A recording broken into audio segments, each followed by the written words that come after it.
আমার সব ফেসবুক ফ্রেন্ডদের জানাই শুভ মহালয়া।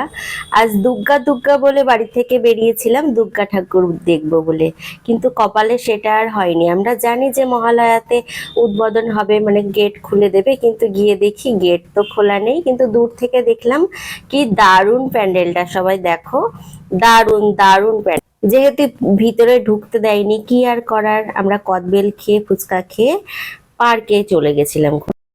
প্যান্ডেলের সামনে কদবেল মাখা বিক্রি হচ্ছিল। আমার বর তো লোভ সামলাতে পারলো না, ও নিয়ে নিল কদবেল। আর এদিকে আমার মেয়ে, ও তো আইসক্রিম ভক্ত, ও আইসক্রিম খেতে শুরু করে দিয়েছে। আর এদিকে আমার কোনোটাই অত পছন্দ না, তাও যখন মাখা হচ্ছিল, মাখার পর আমাকে একটু চেক করতে দিয়েছিল, আমি চেক করেছিলাম, ঝালটা একটু কম, তা ভালোই হয়েছিল।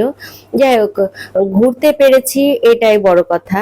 আগের দিন তো প্রচুর গরম ছিল, আমি শুধু ওপরওয়ালার কাছে বলছিলাম, ঠাকুর একটু গরমটা কম করিয়ে দাও, একটু মেঘলা মেঘলা থাক। মেঘলা মেঘলা দিনে বেড়াতে কিন্তু অনেকটাই ভালো লাগে, আমার তো অনেক পছন্দ। আর পাশের মানুষটা যদি গরমে ঘেমে নিয়ে একাকার হয়, অস্বস্তি মুখ করে, তখন দেখবা অনেকটা খারাপ লাগে, কষ্ট হয়।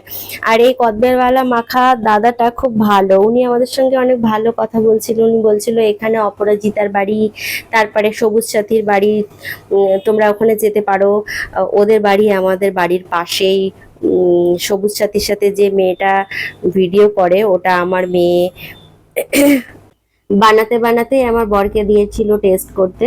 এই যে তৈরি করা হয়ে গেছে, দেখো এক্ষুনি আমার হাতে দিয়ে দেবে। আমার বর বলছিল তুমি একটু খাও, তুমি না খেলে হবে না। যে কোনো খাবার খাওয়ার আগে আমার বর আমাকে দেয় একটু চেক করতে। যাক, খাওয়া দাওয়ার পরে আমরা বেরিয়ে গেছিলাম পার্কের উদ্দেশ্যে, আমরা লেক পার্ক থেকে ঘুরে আসলাম।